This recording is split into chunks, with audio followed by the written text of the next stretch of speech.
charge of our flagship outreach program, Portland Opera to Go, which tours English language versions of famous operas in the standard repertory, 50-minute versions throughout Oregon and Southwest Washington to schools and community centers and essentially anybody that'll have us.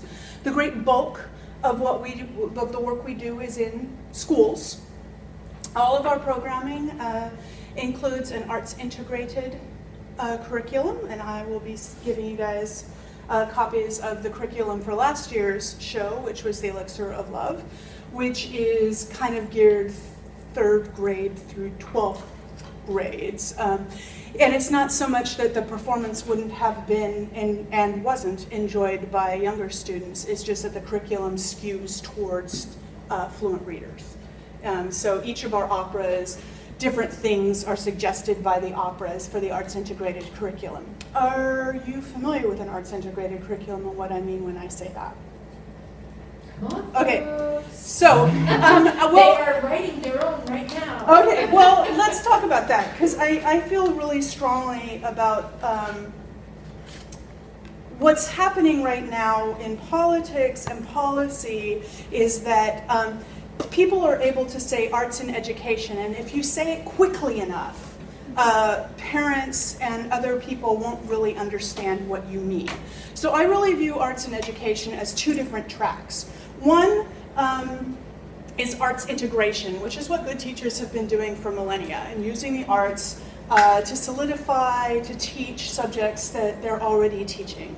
So using the arts to teach an English language arts lesson, or math, or science. And that there are plenty of teachers out there right now that are not comfortable doing that.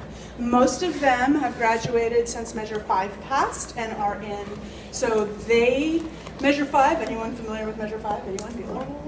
Okay, so Measure 5 was a tax bill in the early 90s that capped property taxes, essentially. And when that happened, it starved school funding a little bit. And of course, who's the first teacher to get canned? Arts teachers get canned first. Gold star. And so what that means, though, is that a lot of the kids who were in school during that time didn't have an arts background themselves. They have gone on to become young, productive adults. They have gone into teaching, and they aren't necessarily comfortable in the arts themselves, so they don't necessarily feel comfortable integrating the arts into their classroom because they don't feel well enough versed in an art form in order to integrate it. So my curriculum, when I write it, my whole goal is that any teacher anywhere, regardless of their level of expertise within an art form, can pick up my curriculum and read it and go, I can do that. That's easy. They have everything that they need to know and everything that they need to do. The curriculum includes also just a section for the teacher, which talks about what opera is, the history of opera, why this composer wrote this opera, so that there's plenty. So if a child, an inquisitive child, raises their bright inquisitive hand and asks a question, you'll know, because it's not necessarily intuitive. But that track, that arts integration track, has become very fashionable right now in arts. And unfortunately, what that means is that school districts feel like if they have some arts integration through Right Brain Initiative, is everyone familiar with that? Okay, Right Brain Initiative you will need to get familiar with. It is a resource for you. The artists on the Right Brain Initiative roster, which Portland Opera isn't because we don't really fit the mold that they're looking for. It's not that I don't support their work, it's just that the kind of work that a big arts organization does in the schools is very different than what they're asking for. What they are doing is they are training, teaching artists to meet with teachers, to design curriculum with the teacher that is an arts integration curriculum. Some organizations have really tried to shoehorn themselves into that model, and I'm just like, no, it's not, that's not going to work for us, because it's not, the Portland Opera's ultimate mission is actually not to provide arts education in schools. That's not what we do. And so the one-woman show, I am the resource. So So there's that. So Right Brain Initiative, really about 7 years ago, really started coming into the fore, and with a pilot program of several schools, and then has grown exponentially from them. What they're very good at is quantitative data. So they are fantastic at rating how it's working. So they're a very good resource for those of you who are with a principal who needs persuasion, okay? Because they can really prove that. And I will arm you with literature as well that talks about that. We won't go through it today, but you can read it at your leisure. So that's kind of the arts integration track, okay? A very important track, particularly for high-risk students. So all of the data, look, you don't have to worry about kids that aren't high risk, they're gonna learn, okay? That doesn't mean they don't benefit from arts integration. That means that it's not that it doesn't help them retain information or do well on tests. It's just that you don't really have to worry about them. They're gonna learn it anyway, okay? But where it falls down is kids that are struggling readers, ESL kids. Arts integration really helps those kids retain and show what they know, okay? So those are the kids that you really, unfortunately in Portland Public Schools, for instance, exactly the kids who need the arts integration curriculum are exactly the kids that aren't getting it because they're in focus schools. And those focus schools are not like Da Vinci Arts Middle School, which focuses on the arts. They are like the Eye of Sauron, focusing on the school and prescribing the curriculum and prescribing the way you have to get there. The hope, though, is with the Common Core standards, which is really great because they give you the standard, but they don't care how you get there. So you can be very flexible with it. It takes a little while to kind of wrap your head around it, and I want you to make sure to separate the Common Core standards from the testing. Because the testing is a company that designed a test. That is not the standard, okay? We can talk about the tests all you want, because I have very strong feelings about how the knowledge is pulled out of the kids. I think it's particularly egregious that it all has to be done on a computer, particularly in some of the schools that I have visited. But that's another, and we can talk about that later. But please know that the Common Core standards are pretty good standards that allow you real flexibility with how you get to them, okay? So never confuse the standard with the company that is creating the curriculum, okay? That's what you guys get to do. You know, you get to have that excitement and passion in creating your curriculum. Okay, so that's kind of arts integration. Questions, comments, considerations, needs, desires. Excellent. Then there's arts education, an equally valid, equally important tack that all children need. And what an arts education is the actual serial learning, progressive learning of an art form for the art form's sake. So that with the idea that the student will receive some sort of mastery at the end of it. They will achieve mastery at the end. And that is an equally valid and equally important route to take. Now, with the arts tax that was assessed in Portland and that covers the schools in the Tri-County area, supposedly we have an arts teacher, an arts specialist, and an arts education should be, is required that an arts specialist take care of that versus a classroom teacher. Different issues. One of the things that when Right Brain Initiative came online, that those of us working in the arts and in arts organizations were concerned about was that somehow this arts integrated approach would signal to school districts that they had the arts snatched now. That we don't have to worry about having an arts specialist because, we've got arts education. And indeed, we were correct. That's what happened. At that time, the Arts TOSA, are you all familiar with the Arts TOSA concept? Teacher on special assignment at the district level. We have finally gotten an Arts TOSA back. That when Right Brain Initiative came online, that Arts TOSA was fired. And it took, I think it's in the last 18 months that they now have that position back. So that position is back, and what the TOSA can do for you is be a conduit to everything that's out there, or a lot of what's out there. Usually not everything. And Portland Opera will come knocking on your door, but not all the arts organizations have that. Most arts organizations will have some sort of an outreach or some sort of a program that you can access. You just need to contact them. And there's usually, oh hey, there's usually some sort of an education or outreach person. Sometimes it's a dramaturg in a theater company, but there'll be somebody who has a sort of title like mine. So now that we have clarified arts integration versus arts education, and both of them are really important to the development of the child and to their learning, because the arts actual study of an art form teaches you how to think very differently than just using the arts in the classroom. And most of the gains that we see from music, etc., is from actually studying music. And the same thing with art. It's from actually studying art that happens.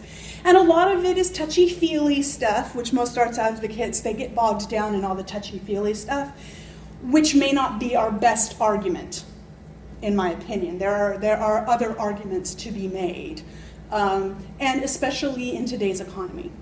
There are many more arguments to be made for why the arts are important.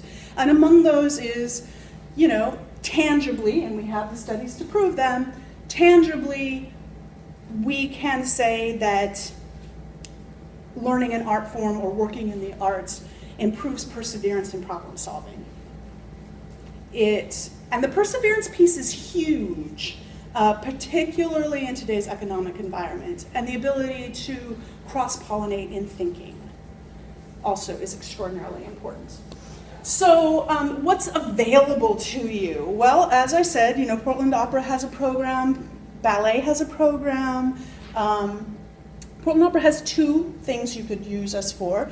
Portland Opera to Go, where we come to you, or the student dress rehearsal, where you come to us. The student dress rehearsals are a program that you bring your students to the theater the Wednesday before a performance opens. You have to order tickets. It is a ticketed event. It does cost you some money, but not a huge amount of money. It's like $12 for students and full-time students. That would include you as personal students currently, so you could sign up for that. And $15 for adults that would be looking at them, and there's rules, but we do, there are rules about that, like if you need to be a classroom teacher, if it's still during the school year. During the summer, now that we switched over to a summer season, we do allow individual educators to come without students, because there aren't any students to be had. But that's, one of those things. So those are our two programs, but most of the other organizations do have something. The Oregon Symphony has some really nice programming, as does Center Stage. They have nice programming, and of course you have the Oregon Children's Theater, Northwest Children's Theater, and everything in between. So, let's see. What do I have for you? So what I have here, I'll start this one on this end. These are findings on the Kennedy Center. Both of these are from the Kennedy Center. The color one is about a particular program that they run. And so these are the findings on the program that they run about arts integration, where they studied a number of different locations. And that's the summary. It's nice and shiny and pretty. The thing I don't like about that is that a lot of it is qualitative information versus quantitative information. The second is a summary of arts studies. So that's kind of interesting to look at when you get a chance, because it will tell you about what was studied, how it was studied, and what the results of it, what you can glean from it. I give these to you not only to preach to the choir a little bit, but also so that you have some information and some idea of the information that's available to you for friendly persuasion. Because you will run into, in your teaching career, obstacles to arts integration. There's a lot of arguments about it. It takes time. It takes time to do arts integrated lessons sometimes. And there are many that are, they're very wed to what they think is going to work. For instance, a number of years ago, Clarendon, which no longer exists, it's now Clarendon at Portsmouth, had a program that I helped with that was the students in that class. It was a year-long process. They were following the Opera Words music model, which is out of the Metropolitan Opera, where the students wrote an opera. Wrote and performed, produced, and did the whole 9 yards. It was a full-year unit, and the two classrooms combined to do it worked very hard. The problem was, that as I saw it, was that it was really stressing the teachers out. And the reason it was stressing the teachers out was because instead of integrating it, they were grafting it. So rather than using the concept of set building to talk about the shapes that they had to talk about for the testing, they were trying to build around it rather than using it as part of the process. So it ended up feeling like it was extra, you know. And I remember asking at the time, so when do they get to see a dodecahedron, for instance? Do they ever get to manipulate that? Do they get to have some sort of idea what it actually is? Well, no, because they don't test that, so they memorize the definition. Well, fabulous, I can memorize something for a test, but it's not quite the same as being assigned to design a set which incorporates the shape. And that's kind of what I had been hoping that they would do, but that wasn't what was happening, and so it was a very exhausting process for them. And that was kind of across the board. And the reason for that is that it was a failing school. And so they wanted very much to make sure that that school didn't fail without realizing, and they did end up with the standards at the end of it. All of the kids that participated in making the opera passed all of their standardized tests versus other classrooms. So even with the grafting, they still did better than anybody else. And I still had to go and talk to the principal about it and convince him that it was a good program to maintain. And they did do it for a while, and then they decided that they would do something that was very controversial, and so the principal pulled the plug because a lot of the kids' parents there were involved in the ICE raids a number of years ago. And some kids just came home to no parents. And so they decided to write their opera about immigration. And that got too hot to handle for the principal. And so they toned it down quite a bit, and it became an opera about Ellis Island rather than about what was really in the kids' hearts at that time.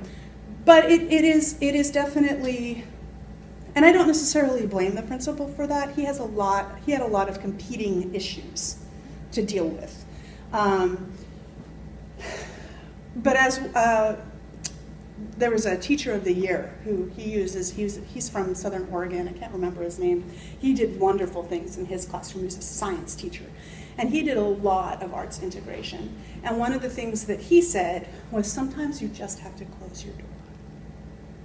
Sometimes you just have to close your classroom door and do it anyway. And that's what he found that he had to do. And of course, now that he's teacher of the year, he doesn't have to close the door anymore. And he's touring the country talking about how he uses the arts in his science classroom. So sometimes there's a little courage involved when you meet resistance. Most people know that the arts are a good thing. Sometimes they don't necessarily know how to implement it in their classrooms, which is what I am hopeful that all of you are learning. So, when you book Portland Opera to go at your school, every teacher in the school receives a curriculum packet. I have enough for everybody. I have plenty. Please take them, use them, love them, because I have leftovers, and I have to do new ones each year anyway, because I have to realign them to the standards, whatever those are.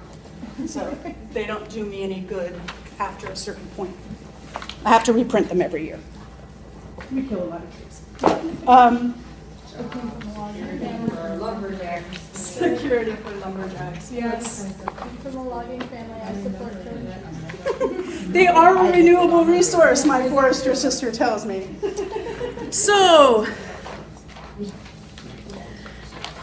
as you can see, in the first section, there is lots of information just for you to peruse as bedtime reading that tells you, the teacher, all the things that you need to know to sound intelligent when talking about the opera and my art form.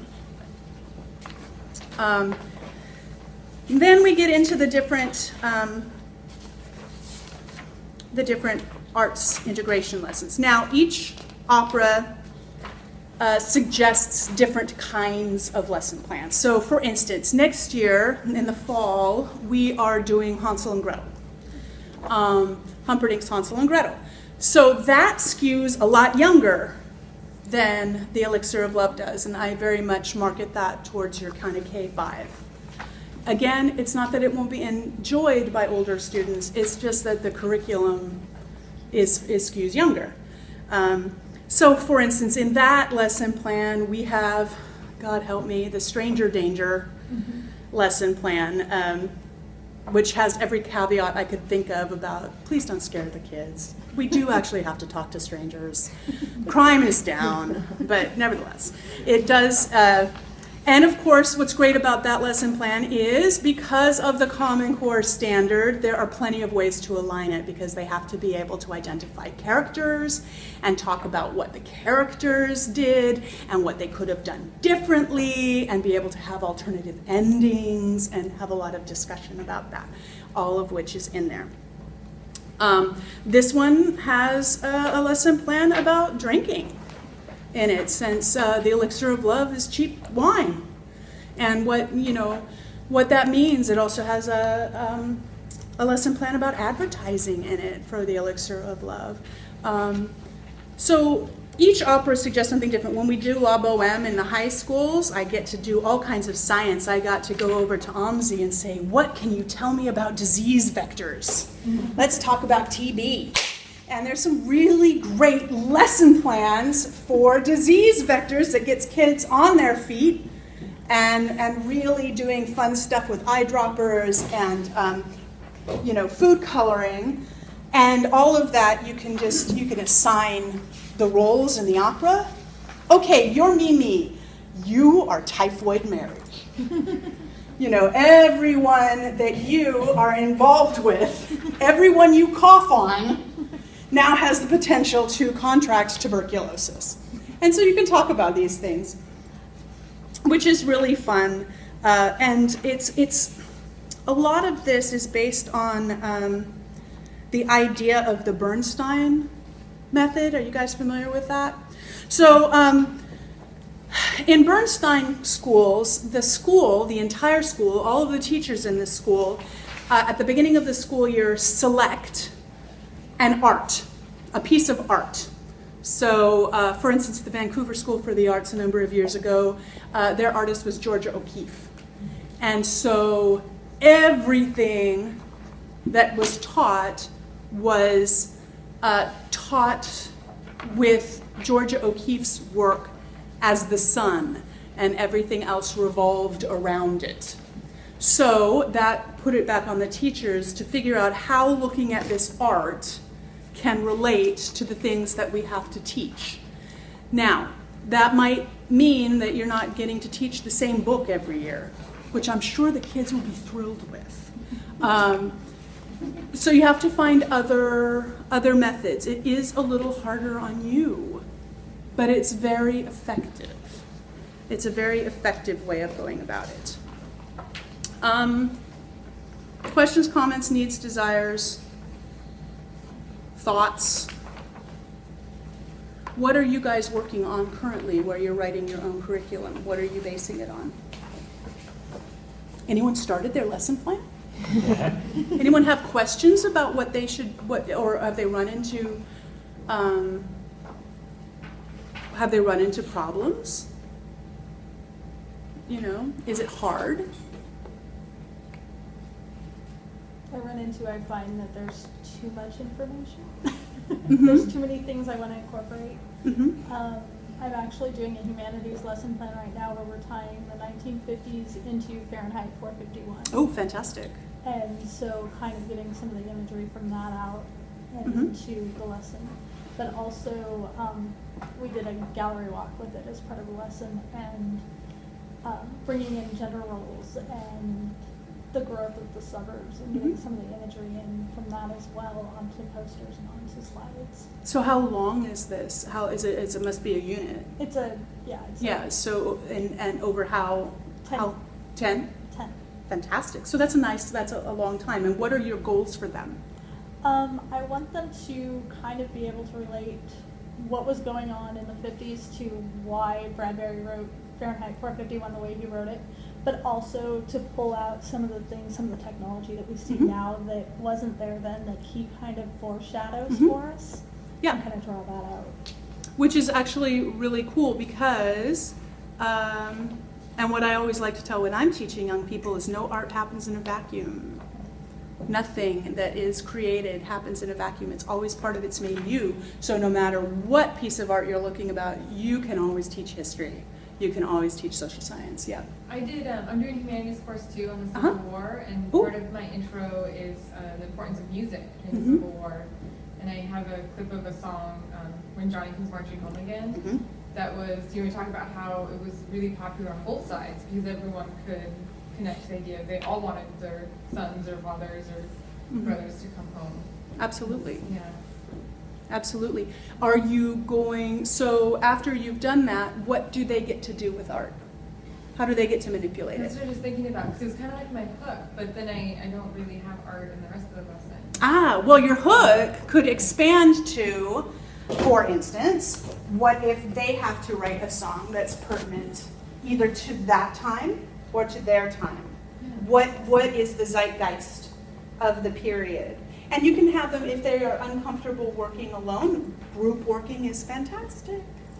You know, especially because what's great about using the arts is that if you have a table of kids together, they usually will figure out who's got what strength. So some kids might be really good at the writing of the words part, and some kids might be great at finding a tune for it. Another kid might be your performer, and then there has to be somebody who has to hold it all together, you know, who has to make sure to direct the whole thing. And they can all participate in a way that feeds to their strengths. So I would seriously consider having them create, you know, once they've done all the work, then they have to write their own, you know, bring it back full circle. Because again, if they can do that, then they understand. Right. Because then they have to be succinct, right? My favorite teacher in the world, my favorite teacher in the whole world was my 7th grade social studies teacher. Her name was Mrs. Glenn. Mrs. Glenn, I went to school at that time, my dad was in the Air Force, so we bounced around. At that time, I went to Roger B. Taney Middle School at Prince George's County, Maryland schools. If anyone is familiar with the East Coast, PG County was the worst, besides Mississippi, in the entire nation for a very long time. It was a very tough school. We were bused in because of our transient nature. Most of our parents weren't citizens and therefore didn't vote in school board elections. And so to make up the integration quotas, they bused us in, which was great because I learned a lot about getting along with some people that you might be afraid of, because there were some guys in high school in my freshman year that would just wait for your lunch money. But I also learned a lot about how how poverty affects a student's life. And anyway, I get off track. But Mrs. Glenn, one time, so we were studying my favorite period of history, still, the Revolutionary War. And she decided that we were going to enact the First Continental Congress. And so she took her key students, those ones that were very bright or very ambitious, and I was one of them, and she assigned us roles. So I was Boston Sons of Liberty agitator, okay? And my arch rival in the classroom, very bright girl, we competed a lot. She was a Southern plantation owner. And then were there various other students who had roles within there to be delegates from their different and various states. And then everyone else in the class were various, they were assigned a state, but they didn't have a role specifically. And it's kind of based on their ability. So she was also, what is it called? It's not diversifying, but differentiating her classroom. Very good, thank you. She was also differentiating classroom. So we had to learn. We had to learn a lot, didn't we? We had to learn all the reasons why it's important that we secede, that we declare war on the mother country. And it was the most rowdy, ecstatic class. I mean, people were throwing things and yelling at each other and passionately involved in why we should leave or why we shouldn't. And I remember everything there is to remember about that particular period of history. Why? Because of the way I was taught. And it took a unit. I mean, that was the culmination. That throwing the papers and dropping the pens and that was the culmination of a long time. There's a prep school, actually, I just heard on NPR, they just reenacted the senior class, and this is every election year, the senior class has to do the election. So various kids are assigned various candidates. They have to do all the research on the candidate. They have debates, and then the student body votes on the president. And it's a fascinating exercise. Now, that's a very exclusive prep school, but I don't see why that can't work anywhere.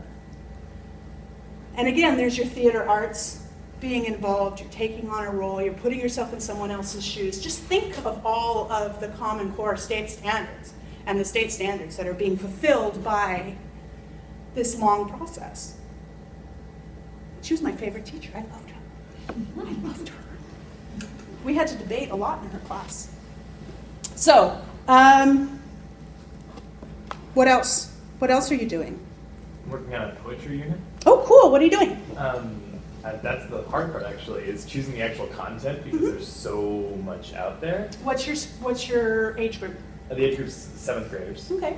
So I'm starting with just kind of parts of poetry. So I'm starting with a lesson on like rhythm and rhyme, how that's used. My first lesson is on figurative language. Are you pulling rap into that? I'm thinking of I think doing you some, absolutely should. I want to use some rap. I want to find some good, clean rap. Oh, there's plenty out there. Yeah. There's a kid in Chicago right now who does really clean rap. He's actually his latest album has, depending on where you're teaching, it has very Christian overtones. It's not in your face, but what is his name? It will come to me. I will get it to you. He's been on NPR a number of times.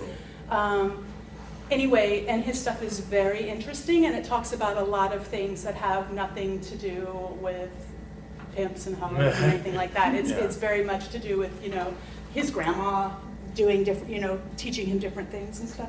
But, I mean, depending, at 7th grade, if you were teaching older, I don't think it would be quite as bad. You could also have students bring in their favorite pieces. And yeah, you might have to deal with the fact that some of this stuff has some bleeps in it, but then you can make them use that.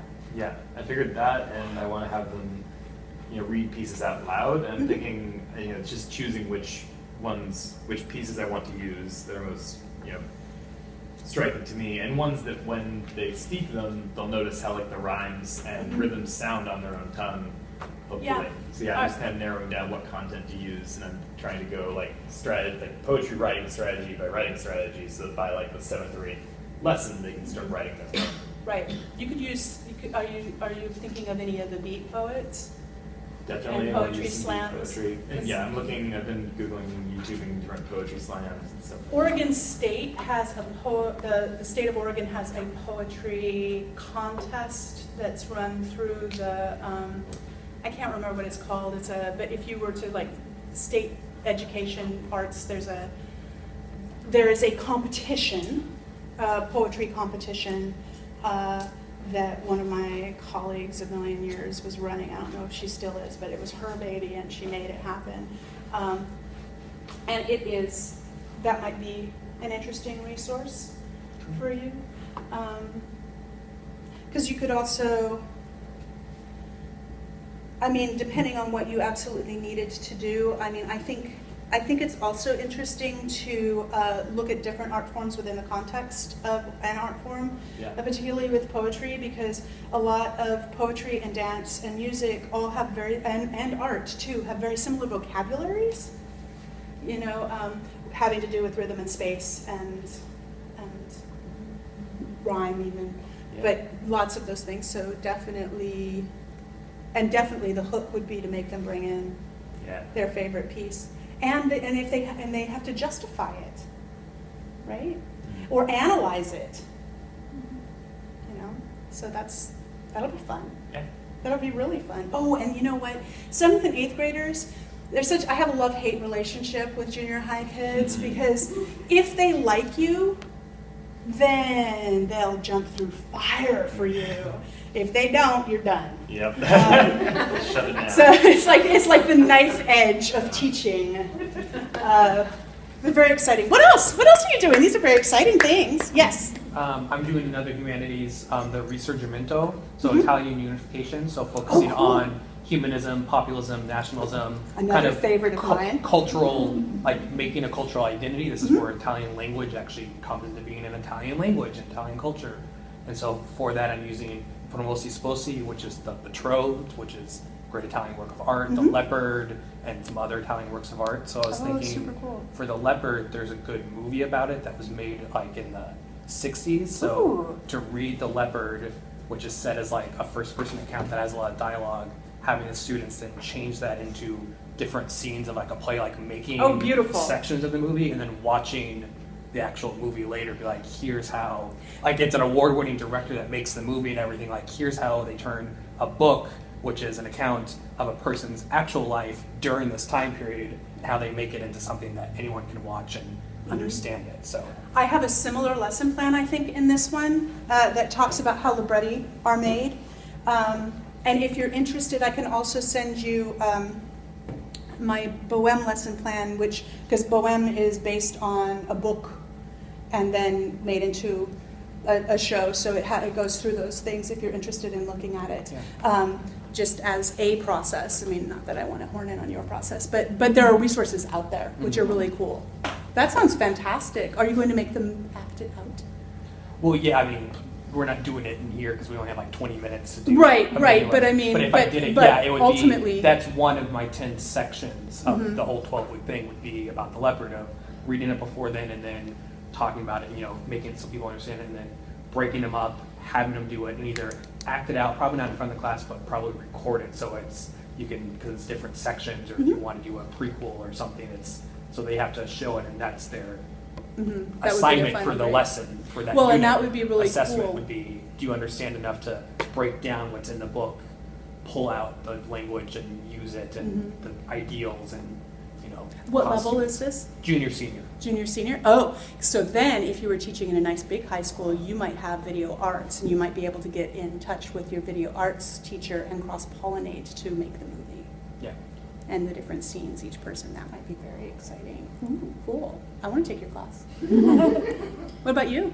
It's the transatlantic slave trade and slavery in the United States.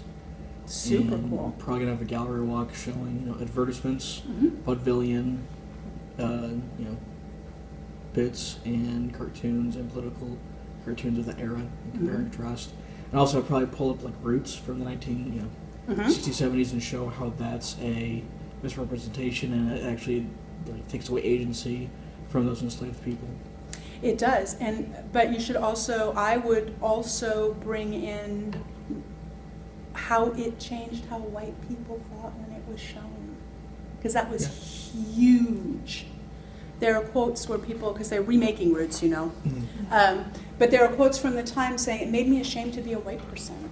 So even if it takes away agency, it also, you know, that might be interesting to talk about because, you know, talking about.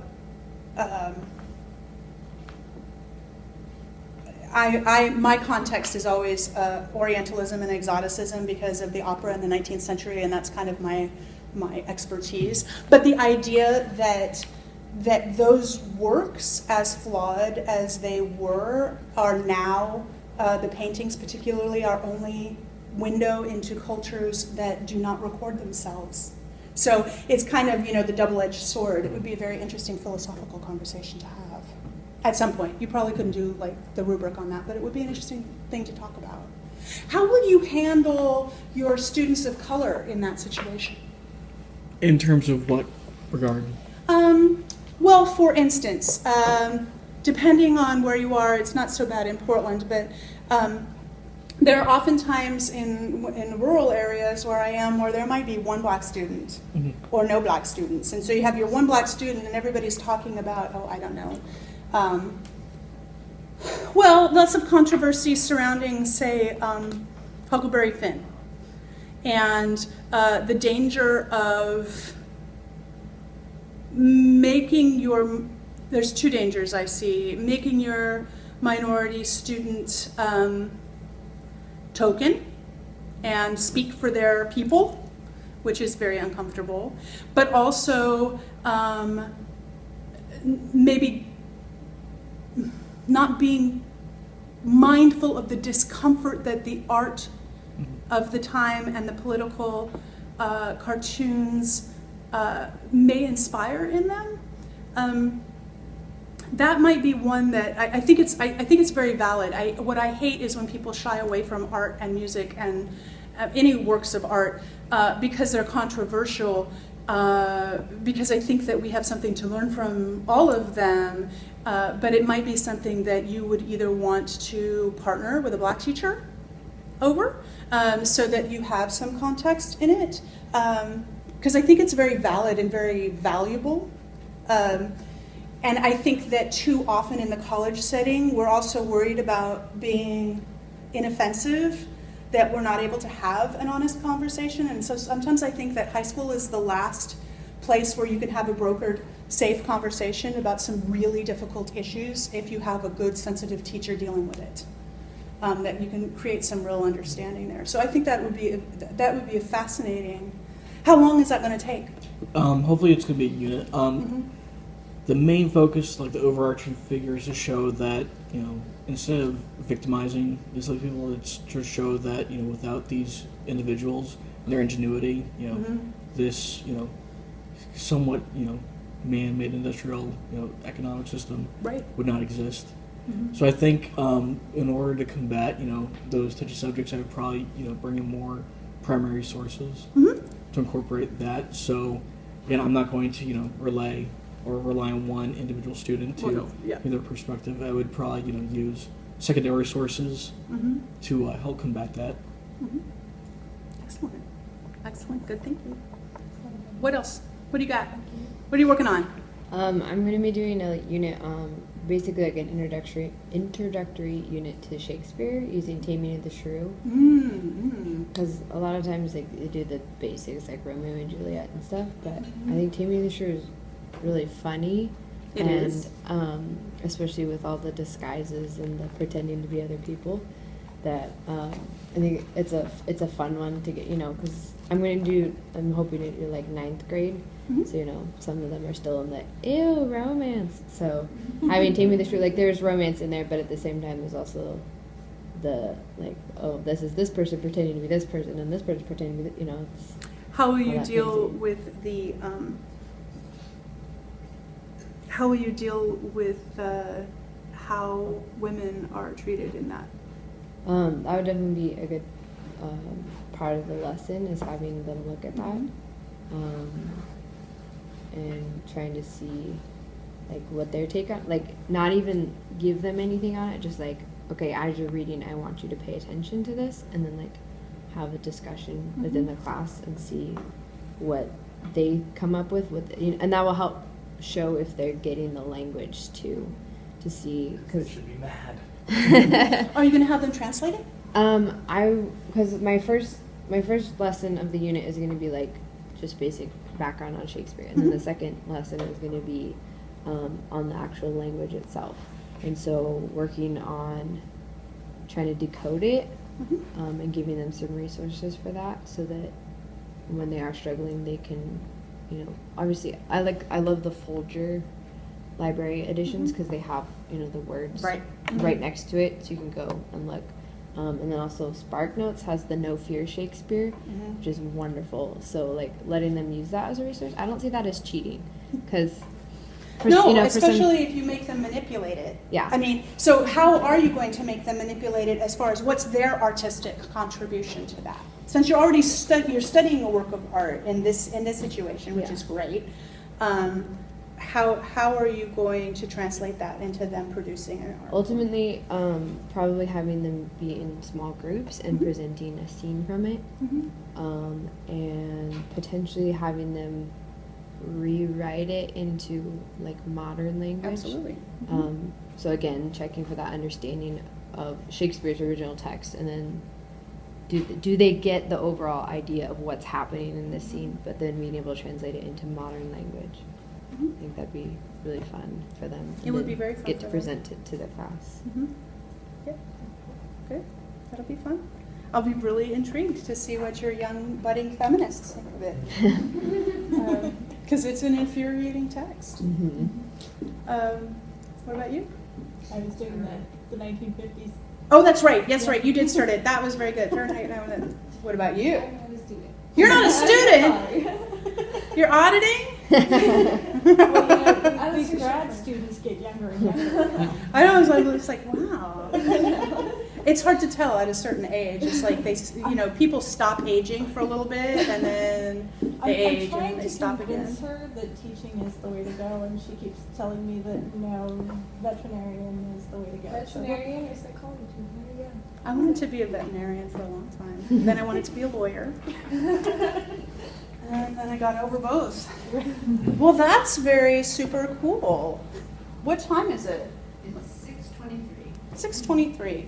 Do you guys have any other questions, comments, needs, desires, hopes, fears? Can you talk a little bit about how you go into the schools and what happens inside? Oh, okay. So a typical Portland Opera to Go day. So my artists are hired not only for being brilliant singer-actors, but also for being teaching artists. So in every school that we have time, and every school that wants it, we offer classroom time. So a typical day so this is the arts integrated curriculum for you. But then when the artists go into the classroom, they can do much more art-specific kinds and answer and address art-specific kinds of things. So depending on the comfort level of the artist might teach about the vocal registers. Some of us do kind of a variation on the casting director lesson in here, which talks about conventions of opera very specifically and kind of leaves aside the literature part of that. Sometimes it devolves into Q&A. But that is always before the performance. We used to do it after the performance, but when it was after the performance, then we became superstars, and you get questions like, do you know 007? No, I don't even mind that, because that's at least specific to the artist. But you get a lot of fan mail in that situation, and you don't get to impart any language. And there's nothing wrong with fan mail, but. So a typical day, if we did a 10 o'clock show, say, we did a 10 o'clock show, we'd arrive at 8 a.m., put up the set, then from 9 to 9:30, we would be in classrooms. The amount of classrooms that we can hit is dependent upon the show and the number of cast members in the show. So For Hansel and Gretel, there are six artists available for that, because we also can send in the tour manager and the pianist. So they go into classrooms individually. So one artist per classroom for half an hour. And as I always tell them, that half hour can either go by lickety-split, or it can be torturously long, depending on their level of preparation, teachers, or and their ability to be flexible with what the students need at any given time. From after we do our half hour in the classrooms, we break, we get into costumes, and then we're there to start the show. Then the kids load into whatever the space is, and we start the show. So that's kind of a typical day, and then we break the set down, and if we're unlucky, we break the set down and go to the next school and do it all again. And if we're lucky, we break for lunch and then come back and do a second show. That really depends on the size of the school. Typically, if we're looking at more than 350 to 400 students, then I like to break it in two shows. It doesn't cost any more. It's $1.50 currently. Well, now, sorry, I lie. We did raise the price to $1.75 per child. That's after like 10 years. $1.75 per child in attendance, we have a minimum of $100 because we go into some really rural areas where you might play to 25 kids. So, but I have never turned anyone away for lack of funds. Usually my strong arm technique is, if I come for free, you have to use the curriculum and you have to fill out the survey and send it back to me. So we are highly subsidized, so that's how we're able to do that. What it actually costs us to go into a school is closer to $1,500, but the average that a school pays is, an average size school might pay $400. A lot of them pay less. But I'm always available to negotiate. So I usually tithe between 10 and 12% free shows, and then I negotiate otherwise. We used to do a lot more free, but we found that when we did it for free, people felt free to cancel us. Mm-hmm. Often with no notice. If you don't put a premium on it, people don't think that it's worth anything.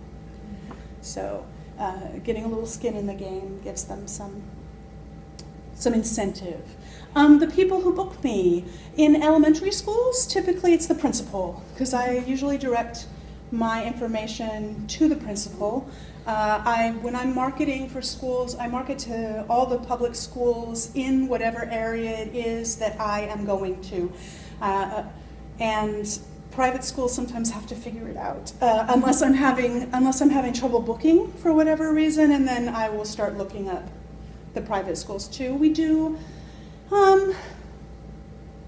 Most of our work is in public schools, but a good percentage is in the private schools. Typically, and again, it depends on the school and it depends on the rep. Hansel and Gretel is not going to play in some schools, sadly. But pretty much anybody can have us. We do different areas of the state during different years, because obviously we have a 14-week period that we're touring, and so we can't get to every area of the state all the time. Last year we went to Harney County. We won't go next year. We'll go the following year. So, and Harney County was really, really worried we wouldn't come because of the strife and the standoff, and I assured them that we will be there, because that's out of town. Yeah, it's ways away. I'm not worried about my kids getting shot at. Yes? Do you guys ever do secondary option schools that have students who struggle? Absolutely! I'm so glad you asked. Yes, we go to, every year we go to St. Mary's Home for Boys. It depends. But yes, absolutely. And we go to high schools a lot. Usually high schools, I will admit, are harder because getting to the right person is harder. They're so much bigger. It's really hard to go to Clackamas High School and get an assembly because there's 2,500 kids in that school. and you're not going to have all 2,500 kids come into the show. So usually when we're doing shows that are more appropriate for high school kids, like La Boheme, which is kind of I market that 7th through 12th grade, but you would be surprised at how many elementary schools we play with La Boheme, and they're perfectly fine, those children. They're perfectly fine. I have kids that come to student dress rehearsal that if someone doesn't die, it's not an opera. And they get a little upset. Yes, the short answer is yes. I'm trying desperately at some point. I'd really like to work with Pear. I'm working with them to get them to student dress rehearsals. But thus far we haven't gone there for anything.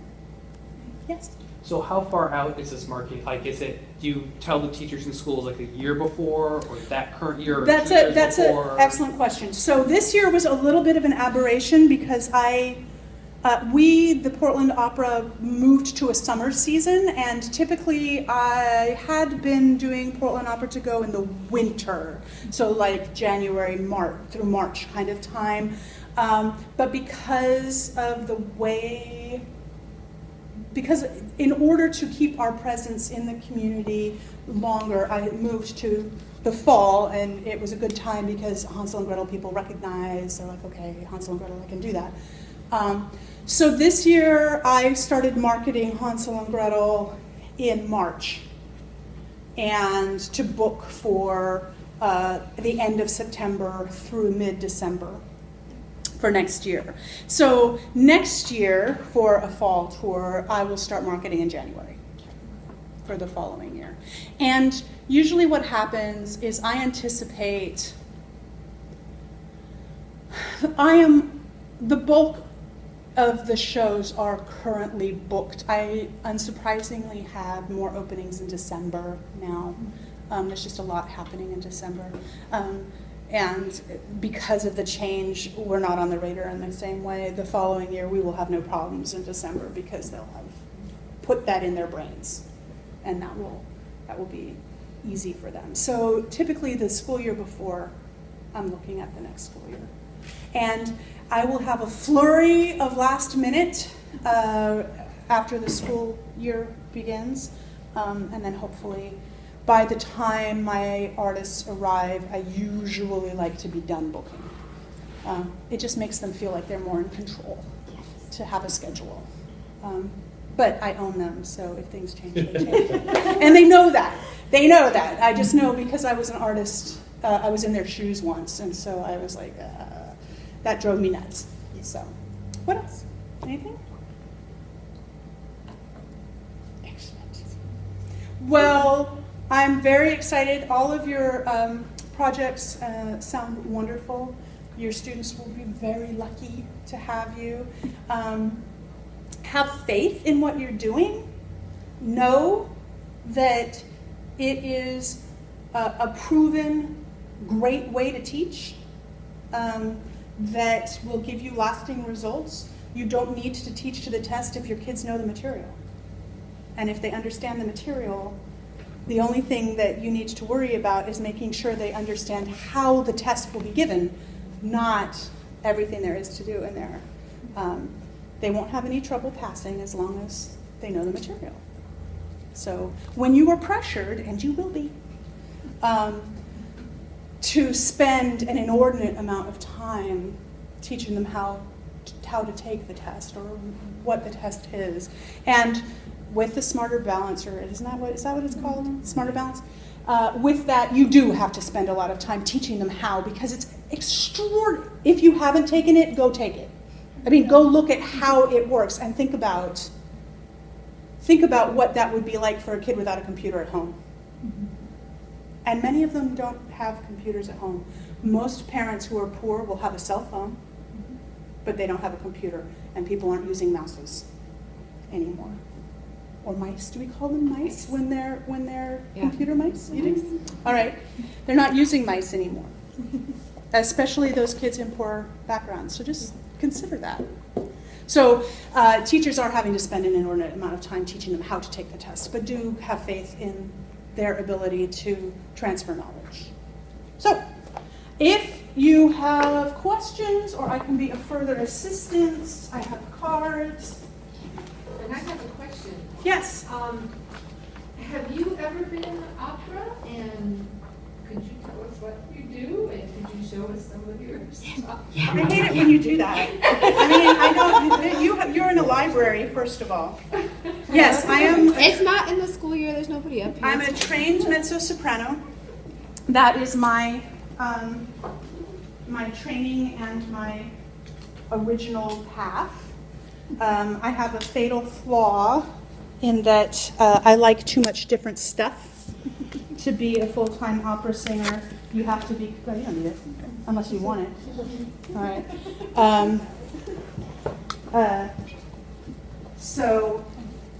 But yes, I do shows. I've done a lot of shows. I do concertizing.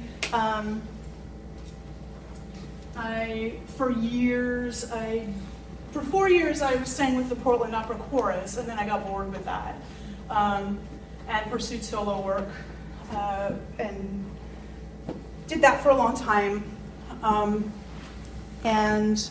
But I did like, I like being able to pay my bills. And if you live in Portland, it's really hard to be an artist full-time, especially a performing artist, because there's not enough work. There just isn't. So you have to decide what you will be satisfied with. And what I did find is that teaching and lecturing gives me exactly the same buzz that acting does. And I enjoy that. I do not teach voice. That's its own deal. Too many people think that because they can sing, they can teach voice. It's not true. And they hang their shingle out, and they charge a lot of money to be charlatans, and I refuse to do that.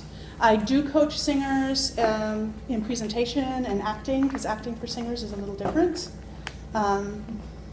just because of the way time works in opera. Because in a play, things move along quite linearly. In an opera, things are moving along linearly, and then suddenly time goes horizontal because we have to make time for the aria that tells you how we feel about stuff. I used to think that opera was the most stylized of art forms, but I read something that made a lot of sense to me, that this critic said that he felt the reason that he loved opera was because he felt it's the most realistic of the art forms, because we get to have a window into that moment when the 13-year-old girl runs up to her bedroom and slams the door and is weeping on her bed, and no other performing art gives us 7 minutes of that girl's feelings, which is how we live our lives. We live our lives in our head all the time. And opera gives us the music to go along with that, because that's the lingua franca of opera land. So, Can I have 3 of each of those for the 3 students? yes, of course. Luke is, I'm not going to, he's coming shortly, but He's gonna miss it. and the other 2 are.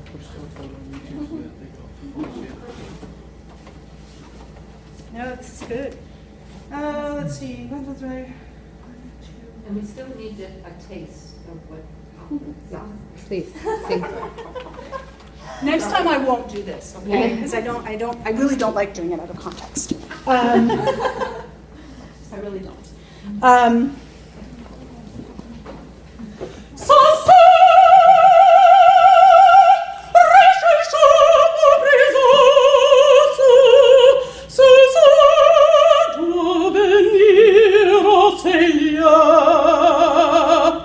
There you go.